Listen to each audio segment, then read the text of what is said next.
Chapter 7. The United Nations.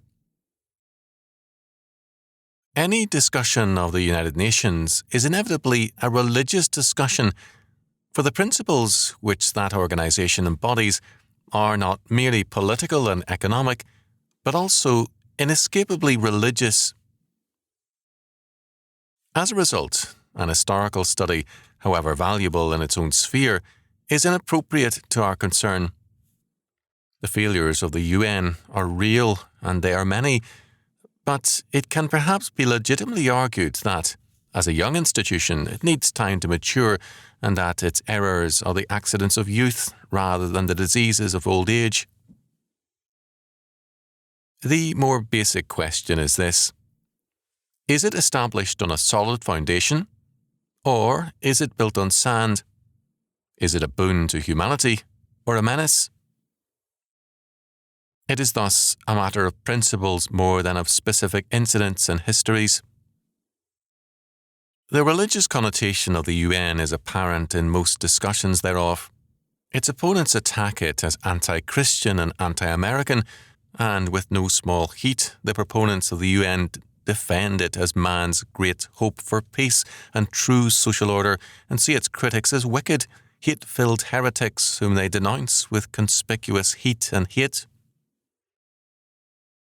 It would be the course of wisdom for both sides to recognize that there is no lack of intelligence on either side, and to concede the earnest faith of both parties by recognizing that what divides them is not a matter of stupidity and, quote, mental illness, end quote, but rather sharply contrasted articles of faith. The UN must be seen in the context of its religious presuppositions. It is, historically, an outgrowth of Enlightenment concepts and of the religion of humanity.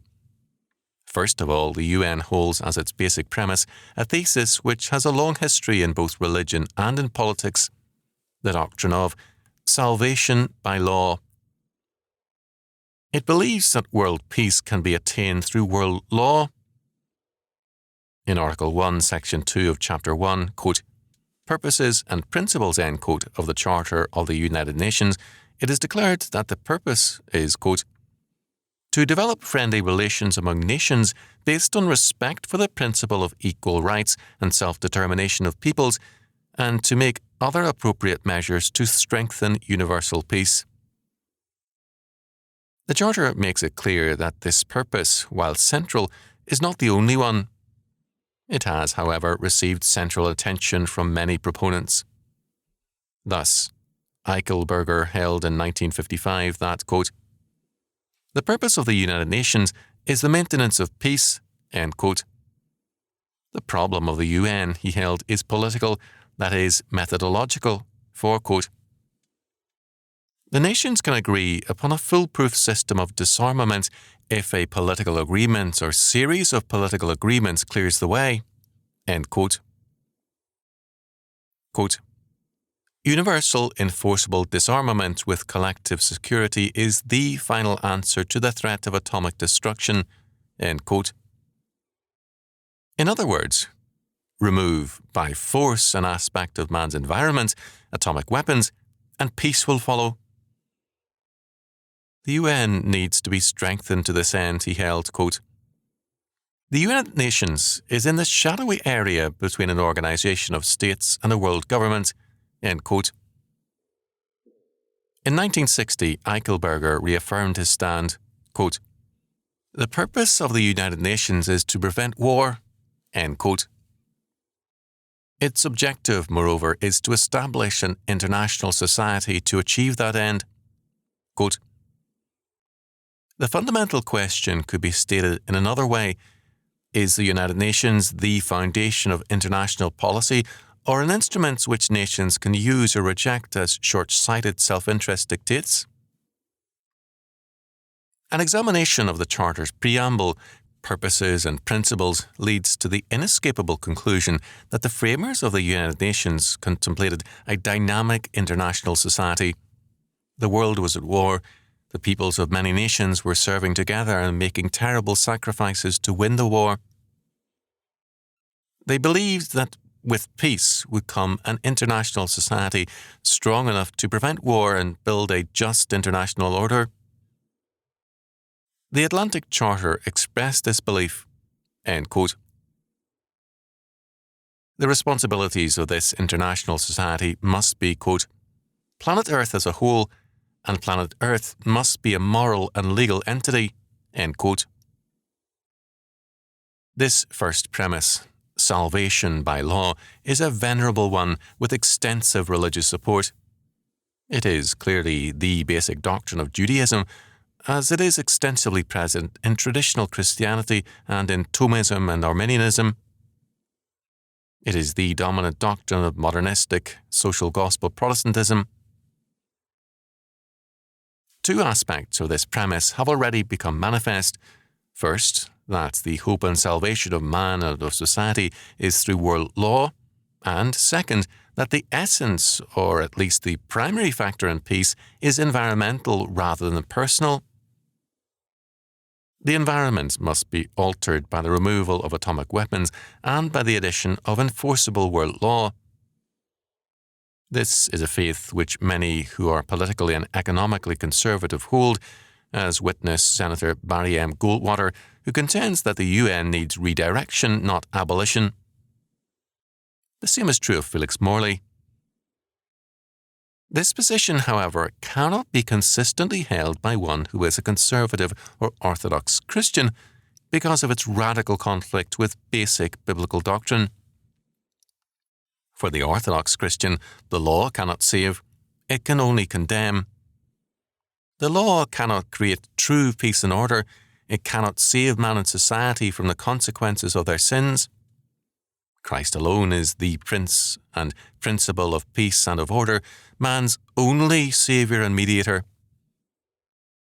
Neither introduction of law nor the removal of a part of man's environment are basic to the problem of peace, but rather regeneration through the saving work of Christ, his vicarious sacrifice, and sanctification in and through him. Wars are not environmental in origin, but rather human. Quote, from whence come wars and fightings among you? Come they not hence, even of your lusts that war in your members? James 4:1.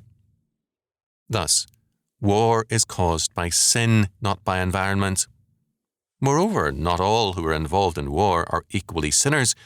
Some are unjustly attacked and must defend themselves, so that peace as such is not always a virtue and can be as evil as any war. More accurately, war in itself cannot be called evil, for sin resides in man himself rather than in things, so that to seek the abolition of war is to evade the basic issue, the sin of man.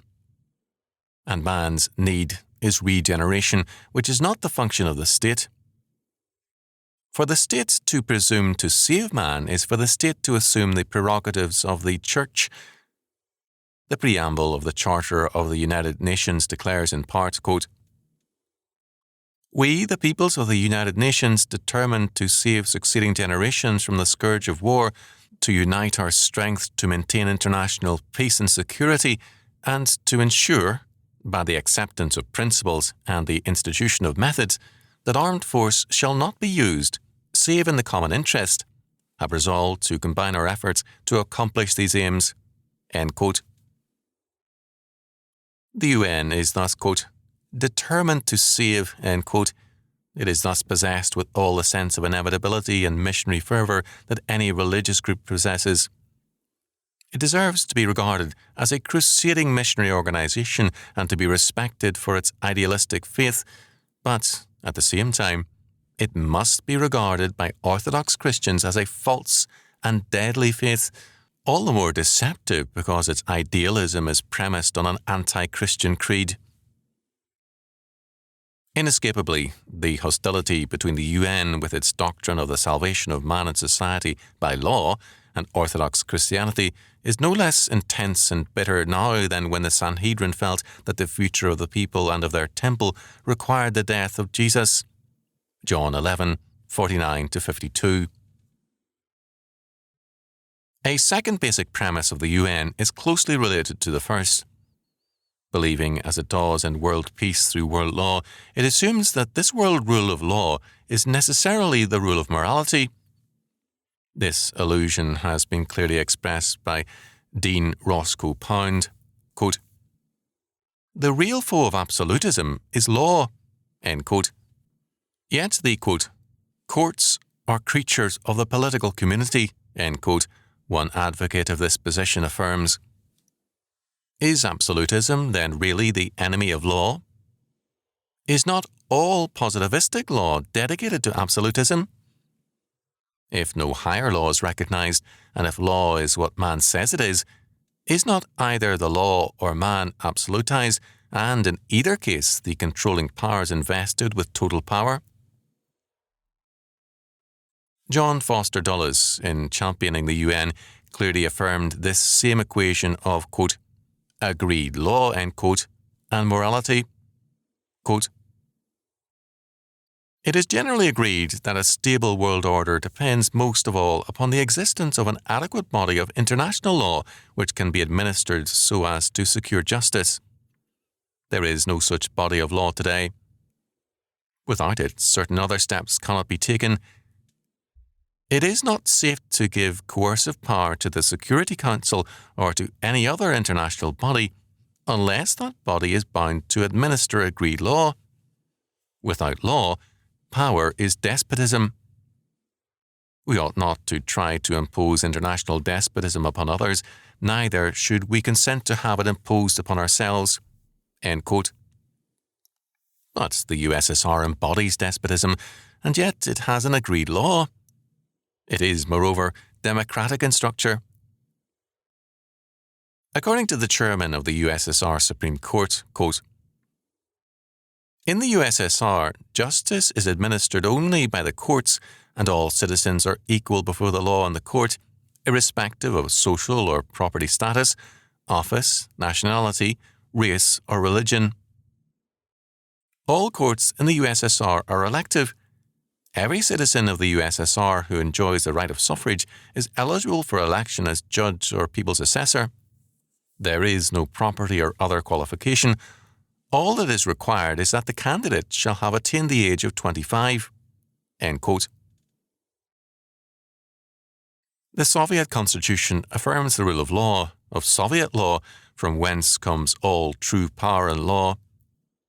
As Article 3 affirms, quote, "All power in the USSR belongs to the working people of town and country as represented by the Soviets of Working People's Deputies." End quote. Why not then accept the USSR as an area of freedom because ruled by law rather than as a despotism? And yet even socialists have been ready to apply such terms as, quote, "Lynch procedure" to Soviet law. What would constitute, quote, "agreed law," end quote, for Dulles?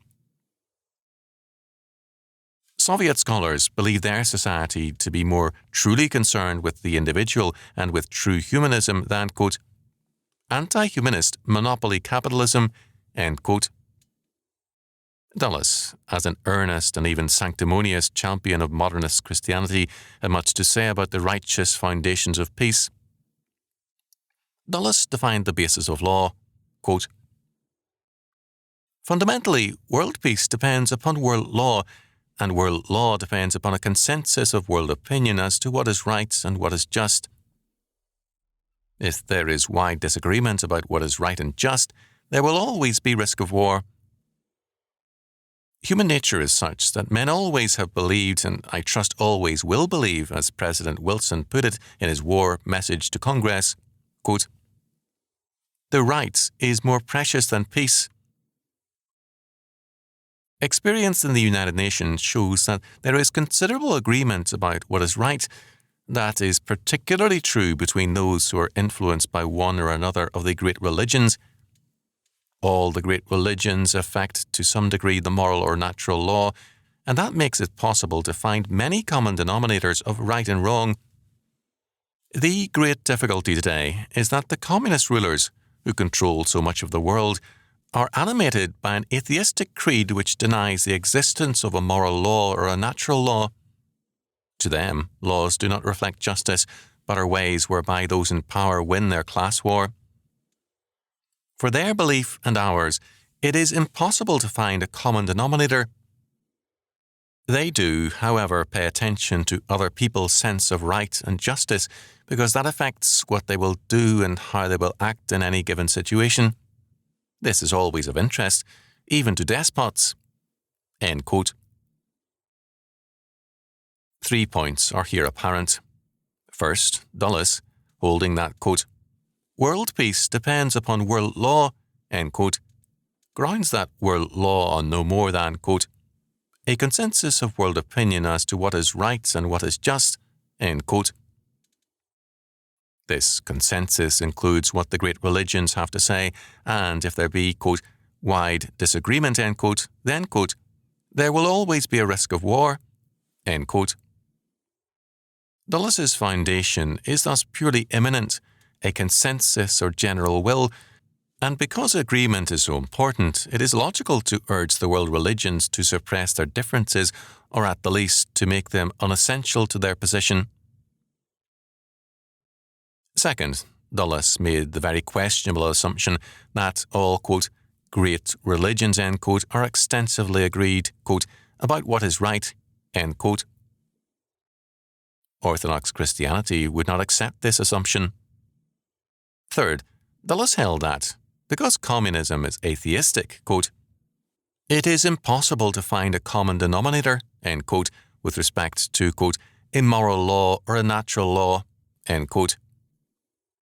One would logically assume that Dulles felt that the communist states or all atheistic states have no place in the UN. This, however, was not the case. In fact, Dulles in 1950 called for the recognition of Red China as a necessity if that government retained power, quote, "over a reasonable period of time," end quote. How is this rationalized when no moral common denominator exists, according to Dulles? There is another common denominator, power, quote, "At the present stage of world development, we should try to evolve a world organization that will form moral judgments and reflect as adequately as possible the quantity, quality, and intensity of power which will back these judgments. Some persons would like to throw out Soviet Russia because we disagree with their representatives and they with us. A world organization without Soviet communists would be a much more pleasant organization, but they have power in the world. And if the United Nations gets away from that reality, it becomes artificial and exerts less influence. The United Nations should mirror more accurately, not less accurately, the reality of what is." End quote. The world must be saved by law, and law reflects power rather than morality. Indeed, the United Nations must be beyond good and evil. Quote, "I have now come to believe that the United Nations will best serve the cause of peace if its assembly is representative of what the world actually is and not merely representative of the parts which we like. Therefore, we ought to be willing that all the nations should be members without attempting to appraise closely those which are good and those which are bad. Already that distinction is obliterated by the present membership of the United Nations." End quote. How can Dulles affirm the primacy of world law based, quote, "upon what is right and just," end quote, and then deny the validity in that world order of any appraisal of good and bad nations? The answer may lie in his central moral conviction, quote, "Our greatest need is to regain confidence in our spiritual heritage. Religious belief in the moral nature and possibilities of man is and must be relevant to every kind of society throughout the ages past and those to come. It is relevant to the complex conditions of modern society. We need to see that, if we are to combat successfully the methods and practices of a materialistic belief." End quote. Orthodox Christianity affirms as the, quote, "greatest need," end quote, intellectually, the true recognition of the nature of Christ and of his saving power. The religion of humanity, which Dulles affirmed, found the nature of Christ irrelevant, or at best a peripheral issue to, quote, religious belief in the moral nature and possibilities of man, end quote. But for Orthodox Christianity, man is a sinner, not the object of faith. Dulles felt it was a triumph for the UN that religious differences are regarded as irrelevant. Quote, they mingle together on a basis of social and intellectual equality, irrespective of nation, race, sex, or creed, end quote. This, he held, was, quote, genuine fellowship, end quote, practiced at the UN, quote, more than anywhere else, end quote. But for an Orthodox Christian who denies the equality of all creeds, this fellowship is anathema. All of these assumptions by the UN, Dulles and others adds up to a simple equation. The rule of law is the rule of morality, which is faith in man. And this, in its own way, is a faith which Marxism emphatically agrees. The world problem again appears in this focus, not as a need for regeneration, but for reorganization, not as a need for a change in man's nature, but for a change in man's legal and institutional environment. And this, of course, was the Enlightenment hope. The goal of the UN is thus a humanistic order rather than a moral order in the sense of transcendental law and the categories of good and evil. Humanism itself is equated with morality, and no other category can have any relevance. The preamble to the UN Charter makes it clear that this body's allegiance is to, quote, fundamental human rights, end quote, not to fundamental moral or religious rights or principles. The Charter, in stating its, quote, purposes and principles, end quote, speaks clearly and plainly on this matter, affirming as a purpose and principle of the UN, quote, to achieve international cooperation in solving international problems of an economic, social, cultural, or humanitarian character, and in promoting and encouraging respect for human rights and for fundamental freedoms for all without distinction as to race, sex, language, or religion, end quote. It is moreover stated that, quote, the organisation is based on the principle of the sovereign equality of all members, end quote. This is at least an unrealistic statement in view of the veto power granted to certain members. Again, it is stated that the United Nations shall promote, quote, a. higher standards of living, full employment and conditions of economic and social progress and development. b. solutions of international economic, social, health and related problems and international cultural and educational cooperation. And c. universal respect for and observance of human rights and fundamental freedoms for all without distinction as to race, sex, language, or religion, end quote. A third premise of the UN is thus clearly in view. It is a humanistic order, equalitarian and socialistic as well as totalitarian. It's denied that economics or religion are separate law spheres. Both are subordinate to politics, to world politics, which must govern to secure, quote, conditions of economic and social progress and development, end quote. Religious differences are denied any validity, for no distinction as to religion is permitted. Not the freedom of economic law and religious activity, but world legislation with respect to both is in view. Here is a position radically at odds with historic Orthodox Christianity. It is also at odds with the constitutional heritage of the United States. It is in power today, however, in both the UN and the United States. William O. Douglas, a U.S. Supreme Court Justice, has declared, quote, we believe that the extinction of any civilization, culture, religion, or lifeway is a loss to all humanity, end quote. This, of course, immediately renders guilty every universal religion, that is, every faith which believes that it is the hope of every man's salvation, because every such faith seeks to destroy, by conversion, every false faith. It renders guilty every American who longs for and works for the destruction of communism. It is a demand for total tolerance because of total acceptance. Faith is placed in humanity as such, not in a transcendental moral and spiritual order. It is not, quote, in God we trust, end quote, but, quote, in man we trust, end quote. According to Douglas, quote, as Mr. Justice Holmes once said, universal distrust creates universal incompetence, end quote. The biblical mandate, cease ye from man whose breath is in his nostrils, for wherein is he to be accounted of? Isaiah 2:22. And, quote, beware of men, Matthew 10:17 is set aside, not on any empirical grounds of evidence, but on religious grounds. This strange new doctrine, we are told, is the truly Christian and the truly American doctrine. Dexter White, in his testimony before the House Un-American Activities Committee on August 13, 1948, affirmed this faith and said in part, quote, my creed is the American creed. I am opposed to discrimination in any form, whether on grounds of race, colour, religious, political belief, or economic status, end quote.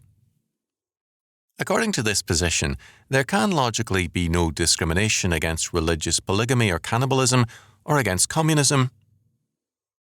V. Frank Coe, on the stand on May 15, 1956, objected to being questioned as to his alleged communist allegiance during a specified period, stating, quote, that he should not be questioned about his political beliefs, end quote.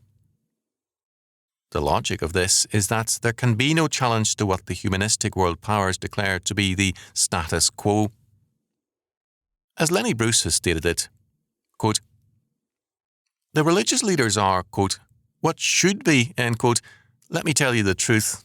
The truth is, what is, if what is you have to sleep 8-10 hours a day, that is the truth. A lie will be, people need no sleep at all. Truth is, what is, end quote. Everything that exists, perversions, murders and the like, is equally revealing of good character as is truth. Whatever this humanistic world order declares to be what is therefore the truth. But it is a violation of orthodox Christian faith to see the state as the order of truth, which the Charter of the UN makes it to be. We need not go to the Universal Declaration of Human Rights, in which Mrs. Franklin D. Roosevelt had a major part, to substantiate this. The Charter itself makes it clear that this universal equalitarianism is the true faith for all mankind. It is, moreover, an absolute order binding on all mankind. Quote, in the United Nations, as in my Father's house, there are many mansions. End quote. What does this mean? The Charter is explicit, as Cohen points out. Quote, the Charter of the United Nations is a treaty, but not an ordinary treaty. The member states which subscribe to the Charter not only commit themselves to act in pursuance of the purposes and in conformity with the principles of the Charter, but authorize the organisation to ensure that non-member as well as member states act in accordance with the principles of the Charter, so far as may be necessary for the maintenance of international peace and security. The Charter looks toward, if it does not establish, a worldwide community of nations dedicated to the purposes and principles of the Charter. End quote. Lest it be assumed that this is merely Cohen's personal opinion, let us examine the Charter at this point. Quote, the organisation shall ensure that states which are not members of the United Nations act in accordance with these principles so far as may be necessary for the maintenance of international peace and security. End quote. As a result, any act or agency of the UN which that body declares to be in accordance with its principles, such as UNESCO or the Universal Declaration of Human Rights, adopted near midnight December 10, 1948, when the General Assembly met in Paris, is enforceable by armed force in any member or non-member state, That the UN intends to exert such force whenever and wherever it is able to do so can be safely assumed. In the meantime, certainly the constituent states are not lacking in politicians who are dedicated to, quote, peaceful coexistence, end quote, as, quote, a first step, end quote, towards, quote, a staging area from which further advances towards the ideal global order can be launched, end quote. Quote, the building of greater confidence and trust thus becomes a first objective of peaceful coexistence, end quote. Again, faith in man is a basic perspective. Certainly the US has dedicated itself to an attempt, no less zealously than the USSR, to create a world order and world peace. This is in evidence in the State Department as in the UN, and also in NATO, which is defined as, quote, not merely a military alliance, it equally envisages permanent common action in the political and economic fields, end quote. These human rights, which are to be imposed on all societies, are basically hostile to every society. There is no country without a religious and racial orientation.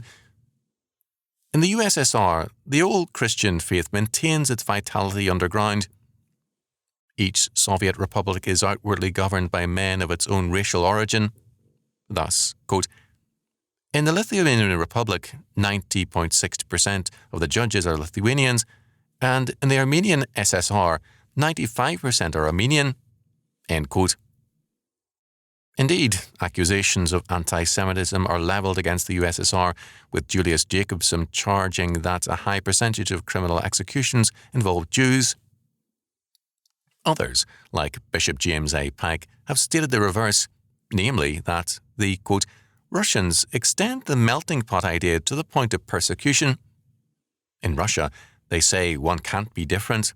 They say, quote, we won't allow you to have cultural and religious separateness, end quote, end quote. Whether either position is accurate is at least a matter of debate and is probably questionable. Nonetheless, it can be safely said that it is likely that some race or races are the object of prejudice and discrimination in the USSR and all historic religions as well.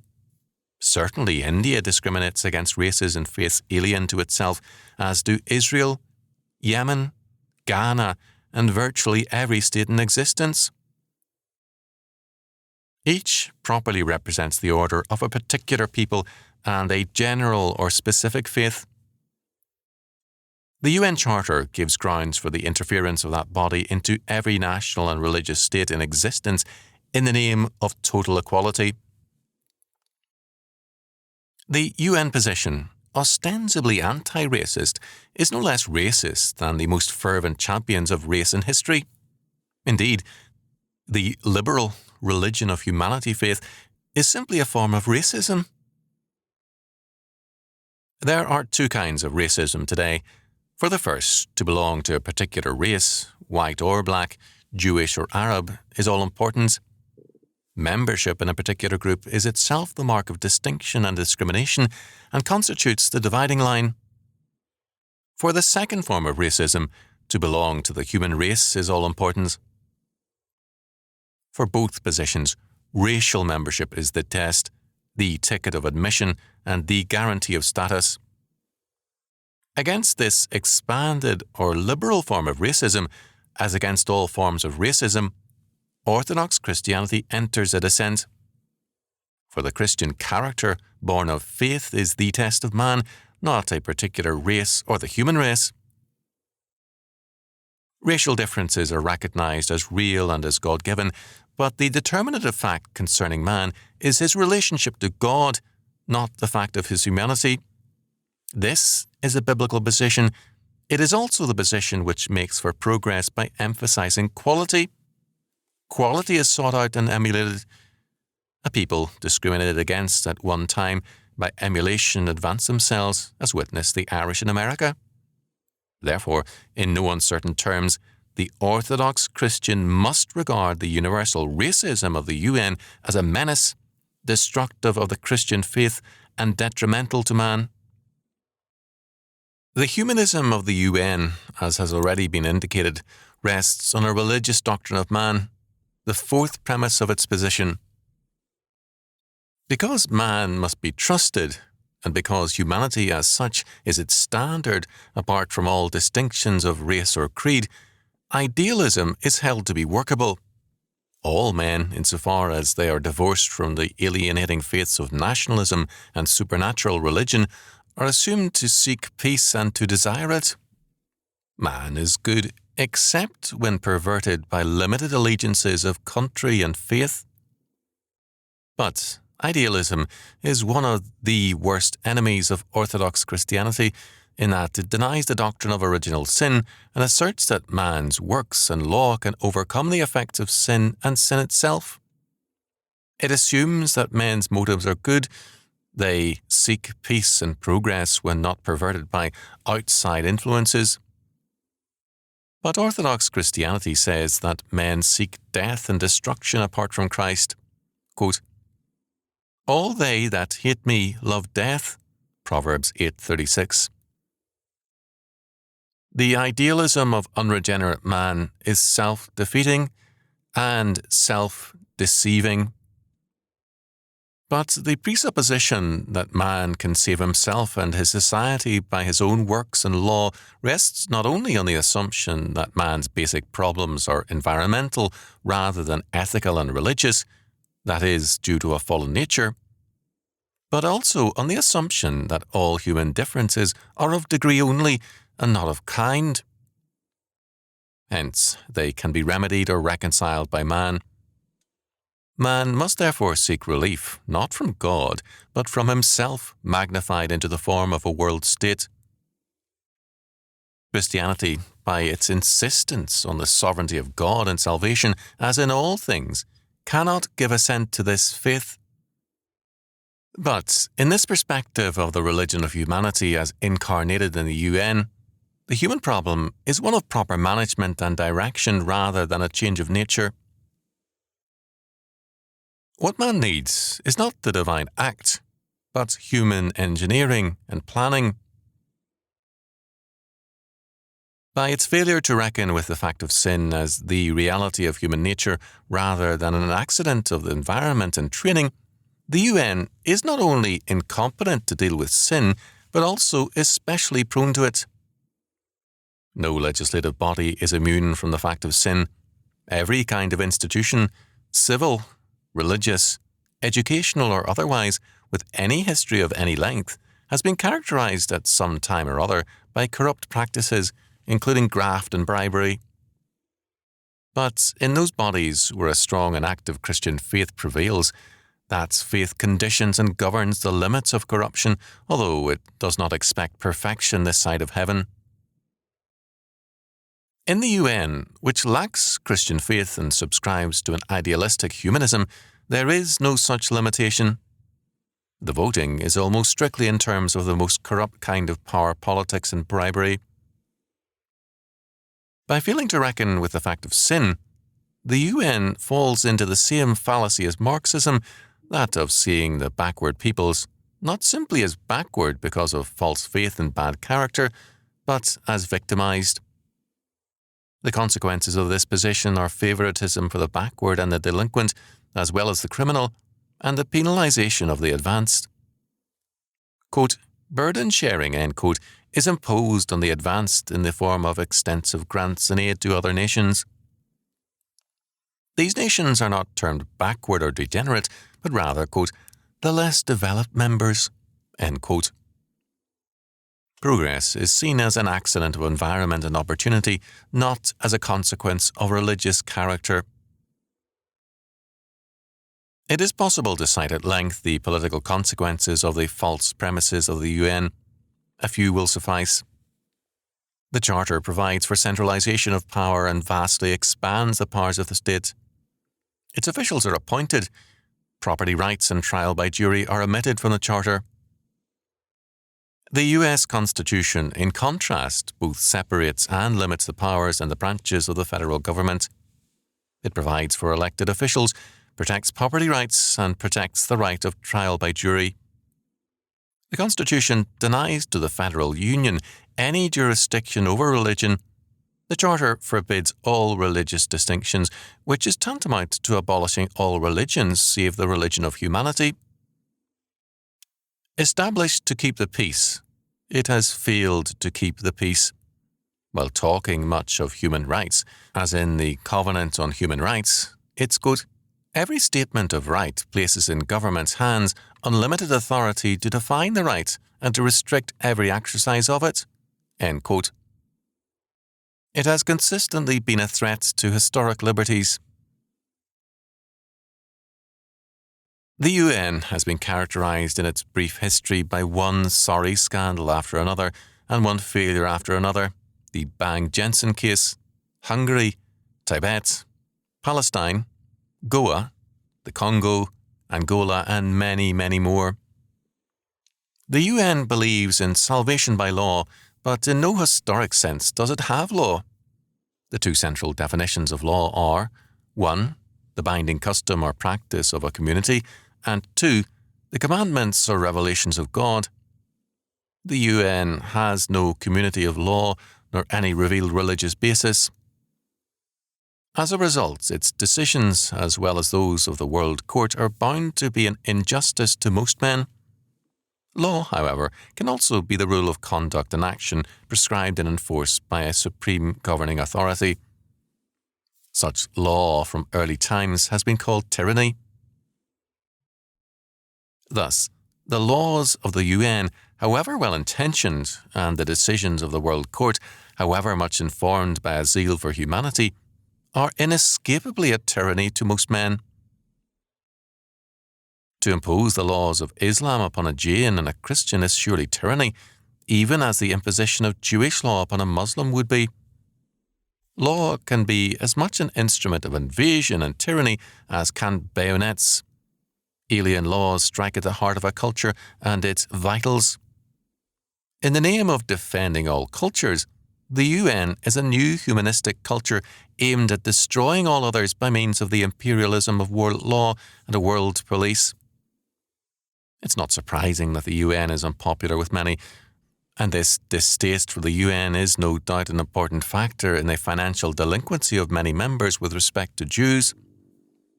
The US is paying, quote, nearly half of the UN peacekeeping operations, end quote, among other things.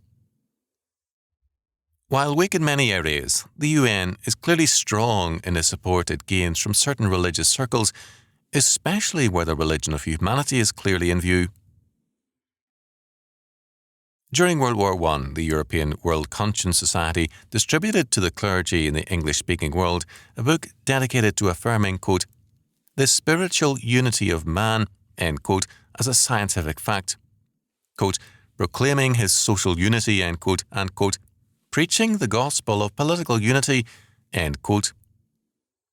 The oneness of all races, religions, and states was the new gospel of this agency. During World War II, the joint operation of all religions to create the New World Order was urged through a Federal Council of Churches Commission.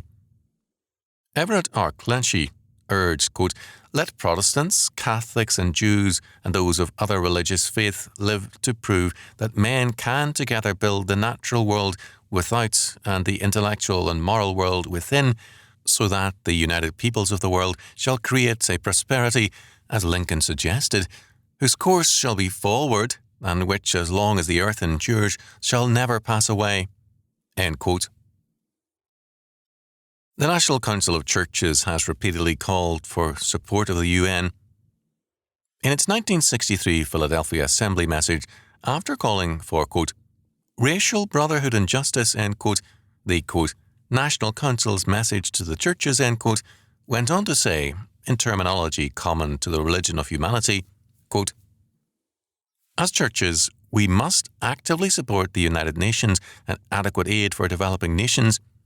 We must press for significant steps towards disarmament and for diversion of enormous resources now devoted to the arms race to a frontal attack on the unmet needs of mankind, and must recognize that revolutionary movements of our time may be new thrusts for human dignity and freedom. End quote.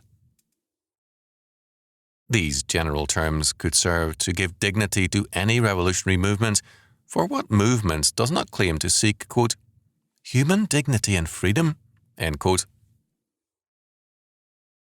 On April 10, 1963, Pope John XXIII addressed an encyclical, Pacem in Terris, to the Roman Catholic Church, and, quote, to all men of goodwill, end quote, calling for a world community without Christian faith as its premise. Although some churchmen sought to give the encyclical a conservative perspective, others, like Father Joseph Walsh, CSP, saw in it radical directions. Quote, I personally never thought I would see the day when a pope would talk about the human family having entered upon an advance towards limitless horizons. This from the successor of a pope who, 100 years ago, was condemning liberalism with its claims of man's capacity to grow and perfect himself as somehow opposed to the innate limitations of humanity. This charge is of great significance for the way in which Catholicism and Catholics in general will view the future and the problems of mankind. Man is now looked upon as capable of advancing towards limitless horizons. The Pope very much wants to immerse his institution in that advance. End quote. Some men have openly called for a world religion or a united religious order comparable to the United Nations. Thus, Dr. Luther H. Evans, Dartmouth College Professor of Political Science and ex-Director General of UNESCO, has said, quote, the peace of the world demands not only the existence of the United Nations, but also a united religions, end quote. But, quote, conflict, not peace, will be the consequence of pressures for religious unity, end quote. The religious tension and conflict between Orthodox Christianity and the religion of humanity, to mention no others, cannot be reconciled. Orthodox Christianity defines the problem of man as, quote, a disruption between man and God. The troubles man has are due to a broken relationship with his Maker, end quote. The religion of humanity points instead, quote, to the disruption within human personality. It is said that ideally man is a quote-unquote whole person and that breakdowns in his wholeness cause the troubles man experiences, end quote. Here, the basic problem is not, quote, a disruption between man and God, end quote, but, quote, rather a disruption within and between man and man, end quote, requiring, among other things, the restoration of, quote, the dimensions of brotherhood, end quote.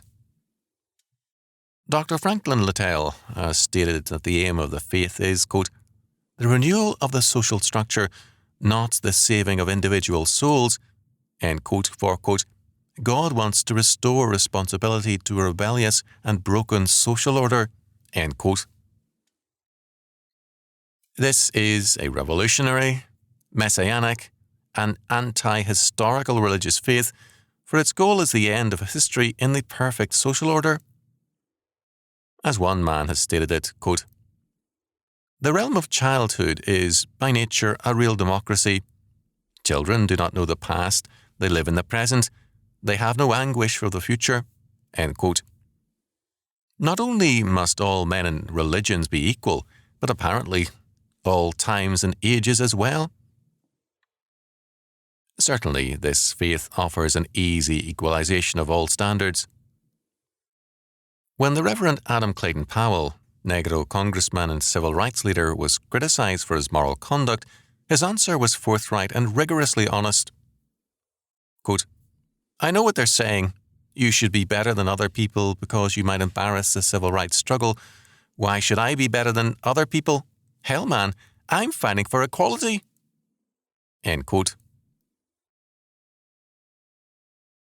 A one-world order requires a one-world religion in order to be undergirded by a living fabric of faith and law.